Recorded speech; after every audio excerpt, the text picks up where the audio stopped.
Good afternoon and welcome to The Nation. You're with me, Tamina Kauji, and today's discussion focuses on last week's Data Privacy Day 2020, which is held annually and commemorated on the 28th of January each year.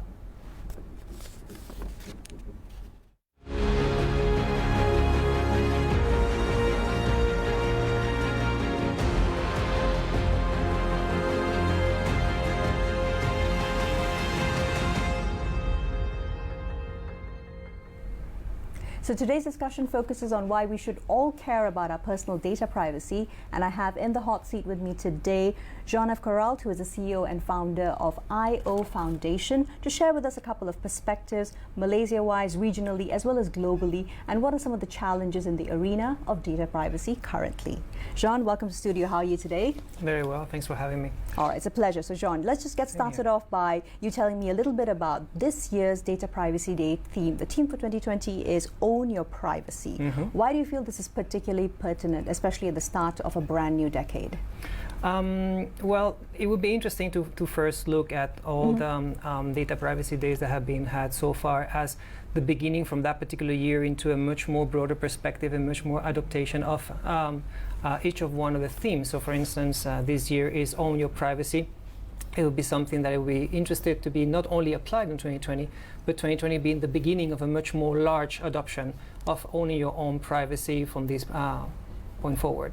Right. And before we really get down into the meat and bones, I'd like you to share with us a little bit more about what it is the IO Foundation actually does. What are your goals? What's your vision with regards to data privacy? Right. So the IO Foundation is a global nonprofit working on digital rights. From a data-centric perspective, we look into not only the policies that have to be enacted for data protection laws, anything that has to do with privacy laws, but also on the infrastructures that need to be supporting them. So when we speak about infrastructures, tell me what you mean by that. Infrastructures, but with regards to the average everyday user, and that is close to almost 30 million Malaysians who are online every single day, transacting, as well as being active on social media platforms.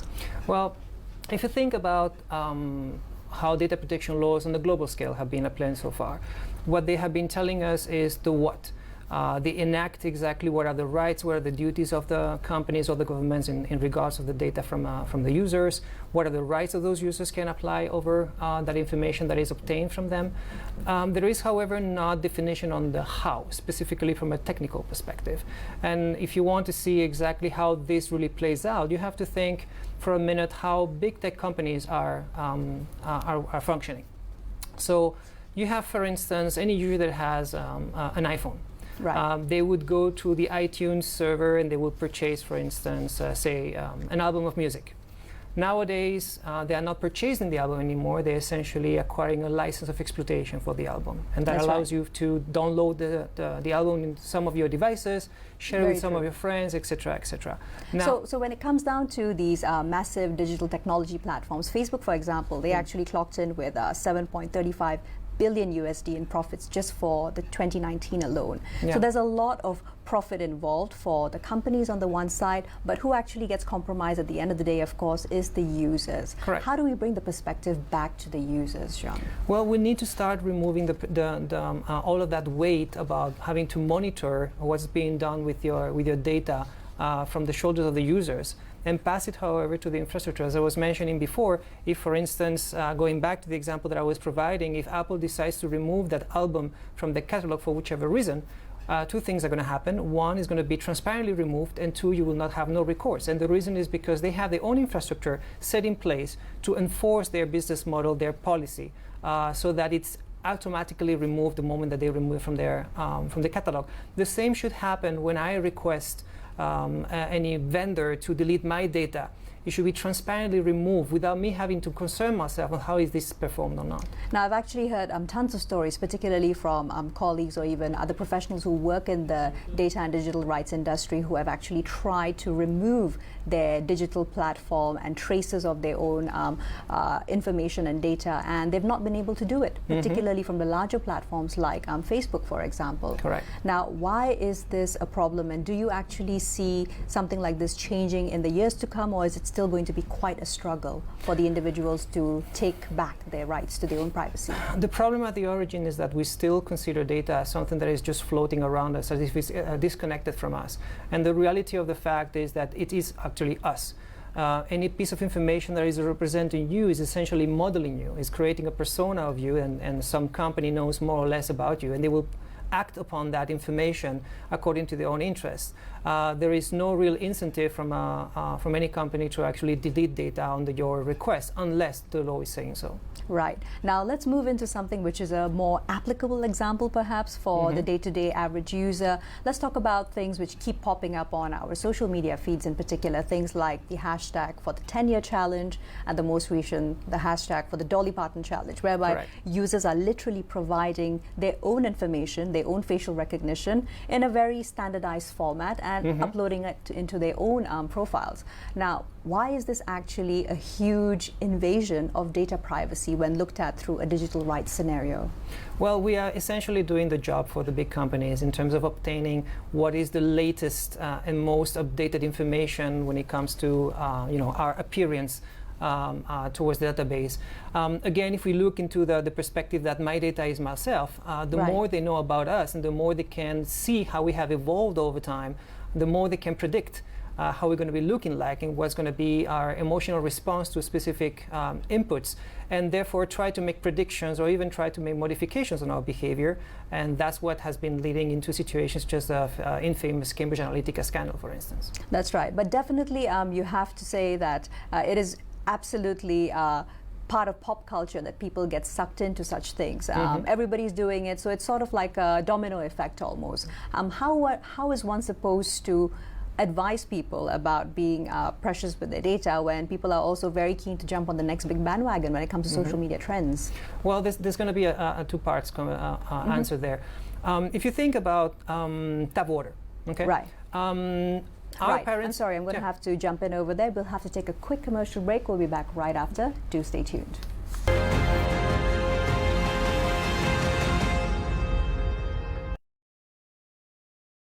Serba Dynamic Holdings Berhad is an outstanding homegrown international energy services group providing integrated engineering solutions to various industries.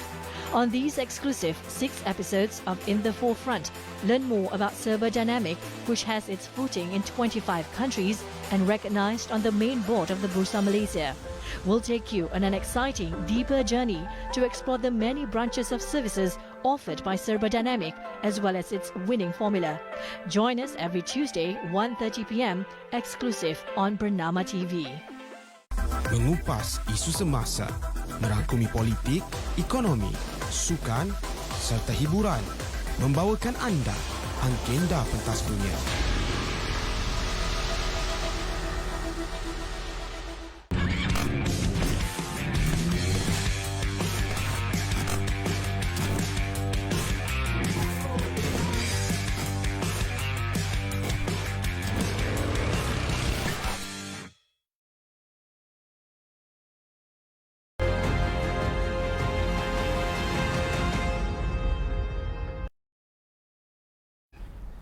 So, Jean, you were saying the tap water example with regards to users. So if you think about the education you have at home when it comes to consuming water, your parents basically told you, pay attention that the glass you're going to be using is clean. So that's part of the hygiene that you are explaining about. But no one really explains you how the water is purified at the distribution level. And that's basically the same kind of example that we need to provide with people. You have to provide them with basic understanding of what's the consequences, misuse of data. But when it comes to the actual management of all of that infrastructure, it has to be transparent for them. We can't keep putting all the weight of responsibility on making sure whether a vendor has or not deleted the data from me, etc., etc. That is creating a sense of I don't care anymore from people because they're just overwhelmed by too much to check. Yes, I absolutely agree with that. We'll come back into that again a little later, but as you mentioned, going on into the wider perspective of data privacy and why it actually matters. Let's talk processes of democracy, particularly the voting system and how, at least in the US right now, Twitter has banned political advertising altogether. You were mentioning about, of course, the Facebook-related Cambridge Analytica scandal, which resulted in a couple of landmark outcomes as well. But what about the future, moving on into 2020 and beyond, when it particularly comes to elections, especially in Southeast Asia, in Malaysia even? Well, we have to. It wasn't a surprise to find out that Cambridge Analytica was there. We know that there are many other companies doing exactly the same type of work, and it shouldn't be too much of a stretch to actually consider that the biggest Cambridge Analytica that there is at the moment is Facebook itself. So they hold way more information than Cambridge Analytica ever did. So potentially they could, and they probably are, somehow affecting our populations through the way they utilize their own algorithms in terms of sorting and microsegmenting for advertisement delivery. Right. Now, also over the last weekend, Facebook Inc. actually reached a landmark $550 million USD settlement for usage of users' biometric data. It's the largest privacy settlement to date in history. What are your perspectives on this? Is this a positive move for the future of data privacy? For as long as it keeps raising any sort of awareness in people and that moves towards a much more integrated infrastructure to take care of all of these things, sure it is. When it comes to the actual outcome for Facebook, these companies essentially they budget for this kind of penalties. So it's not like it really affects them. And time puts everyone on the right place. When you have Facebook a few years ago claiming that privacy was dead, and then last year claiming that the future is private, they don't seem to have a very clear perspective on what they want to do on the subject, and they're just changing according to how the wind is blowing, and that's pretty dangerous, because human rights don't really change according to how the wind is blowing. We all have an agreement on how they look like and what it should be and observed. Well, clearly, at least users in the US so far have an increasing perception of what their data rights entail, because according to March 2019 survey from the Wall Street Journal, it actually showed that 60% of Americans don't believe Facebook is protecting their personal information, for example. So when it moves into not believing that a certain platform is protecting your information to actually doing something about it, there is, though, a chasm between action and awareness. How do we actually bridge that, particularly for those from the younger generation, the Gen Zs, for example, who are definitely aware that data and privacy is a huge issue, but at the same time, they don't really seem to care. They seem to have the attitude overriding, saying that, all right, my data's out there, so what? Why should people care? People should care because rights are not just a personal it's not a personal obtention, it's a societal situation. So your own right to privacy affects not only yourself but also others. Saying that you have that you don't care if anyone knows about your data because you have nothing to hide is essentially the same as saying that I don't care about freedom of expression because I have nothing to say. Often enough, it's not about you yourself. It's about those who may not have the chance to actually defend themselves or to enforce and observe their own rights. Exactly. So moving in from there, though, also Facebook has recently picked a former human rights defender from Article 19, Thomas Hughes, to actually advise them directly on human rights issues. Is this pointing towards more of a sensitization amongst the tech giants, or are they literally just ensuring that they're covering all their bases? Do you feel there's commitment towards actual visible change? Like I said before, I think time puts everyone in the right place. It is a good move to actually have people who have been in the field for so many years, who know very, very well the subject, who are very, very close to the defense of human rights, to be inside the closed committees and the closed meetings where certain decisions are going to be made, and hopefully being able to steer towards that direction. In the end, those are individuals that can only do as much as possible, as much as they are enabled. I've myself met people who are inside Google also trying to do a change, and it's not necessarily happening because those companies their bottom line is basically making money. Right. When that gets in the way of making money, it will not really be considered. Absolutely, well observed. Now, do you also feel that looking at the current scenario and landscape, is it actually advisable to be minimizing how many social platforms that one is active on? Or as a lot of actually tech industry experts, they basically don't maintain any digital presence? That should tell you. I also find that not just ironic, but I find that very telling. Well, again, as I was saying before, your data is yourself. That's right. And so the more you know about someone, specifically when it comes to their emotions, when you can learn what are the emotional buttons that you may press to obtain a specific reaction on a certain individual, what you obtain is a measure of power.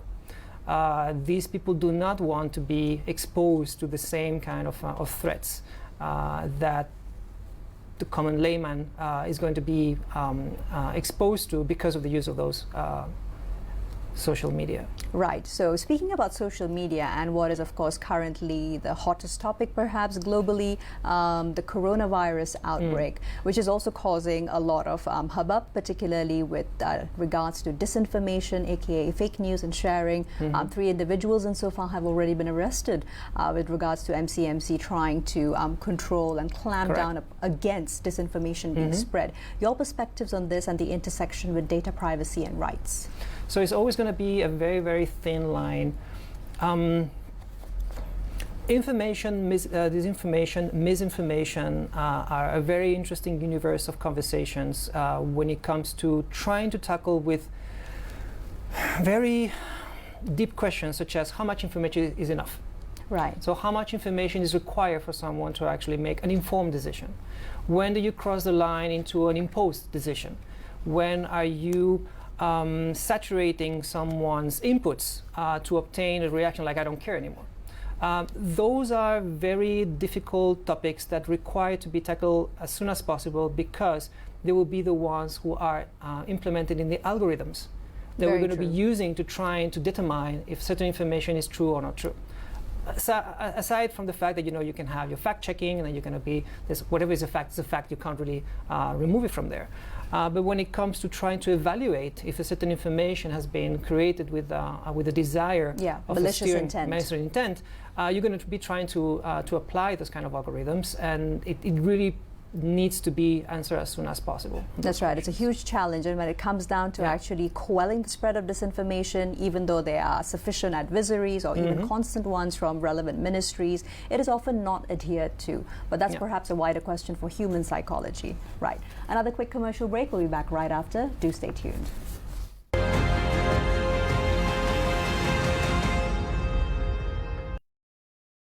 Serba Dynamic Holdings Berhad is an outstanding homegrown international energy services group providing integrated engineering solutions to various industries.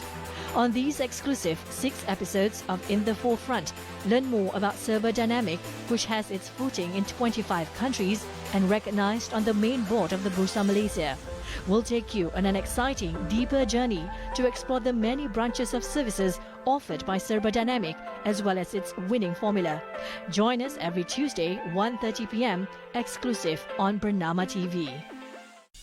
Program baru mengenai daya kreativiti dan kebolehan menyusun idea sehingga terciptanya sesuatu yang baru. Inovasi at Bernama. Diterbitkan secara mingguan, inovator dan hasil inovasi dipaparkan. Melihat dengan lebih dekat keupayaan dan usaha pembuatnya untuk mencapai tahap optimum ke arah memudahkan kehidupan manusia. Bagaimana dengan penerimaan warga Malaysia terhadapnya? Saksikan ceritanya di Inovasi at Bernama.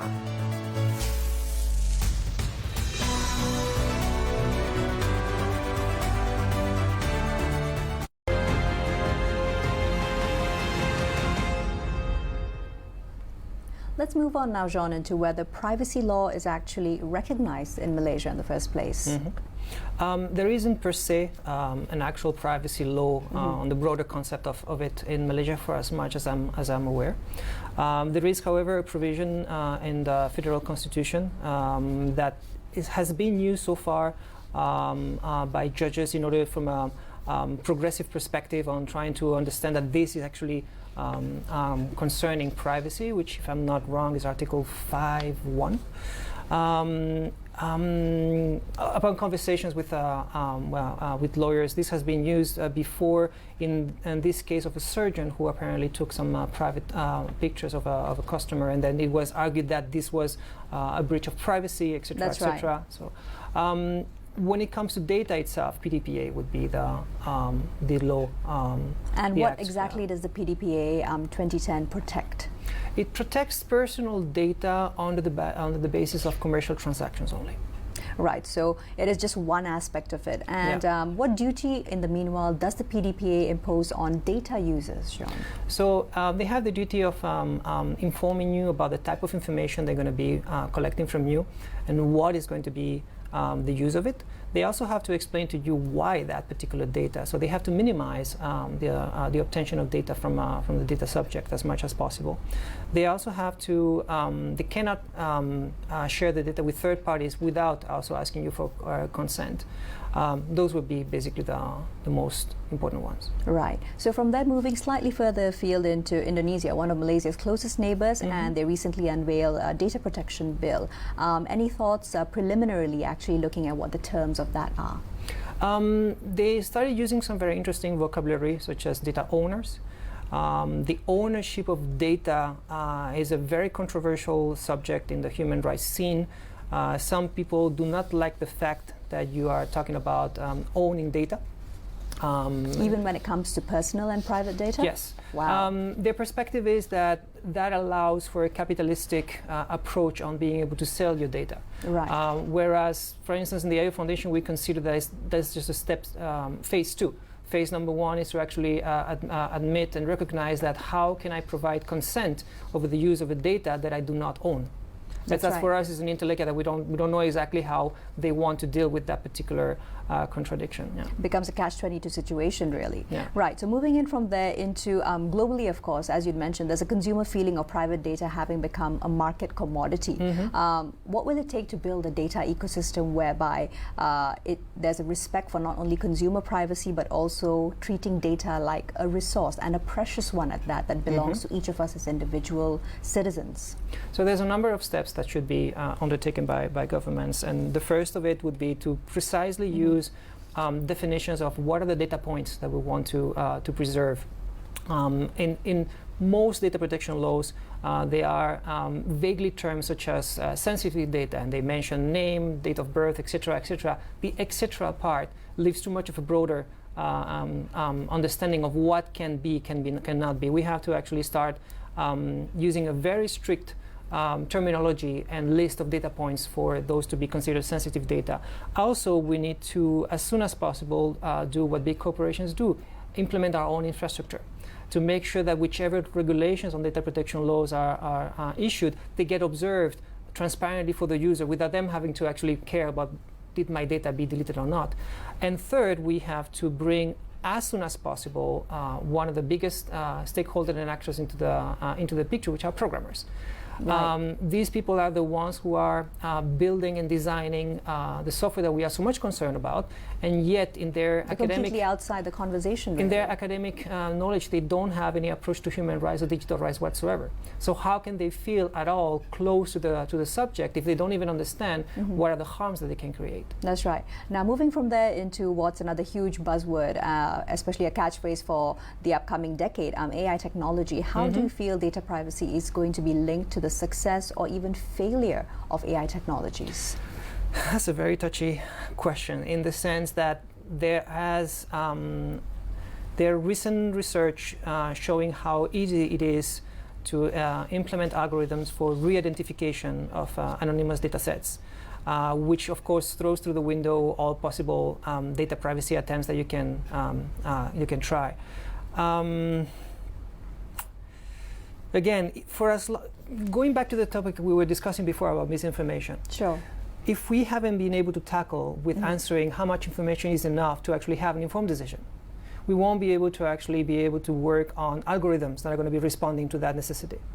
If we are not able to figure out how we're going to be protecting data from a technical point of view, we are not going to be able to also look into how we're going to be implementing those algorithms. There's previous questions to be answered.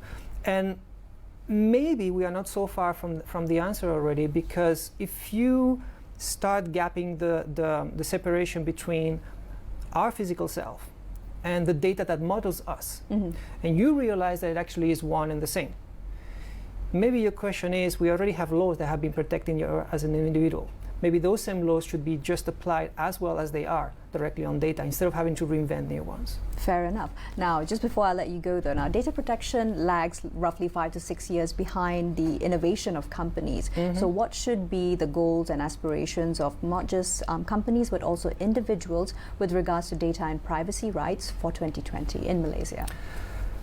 Own your privacy. Own your privacy, yes. right. Be Wow. as much proactive as possible and aware about how your data is being used, who's capturing it, who's selling it, and demand those things to be observed and your rights to be observed as automatically as possible. That's right. So speak up and stand up, and no better place to start than Data Privacy Day. Definitely. John, thank you so much for your time today. It's Thank been you so much wonderful for having having me me. on the show. So there you have it, Data Privacy Day 2020. I'm Tamina Kauji signing off on the show. We hope you learned that little bit more about your personal data rights, especially when you're online.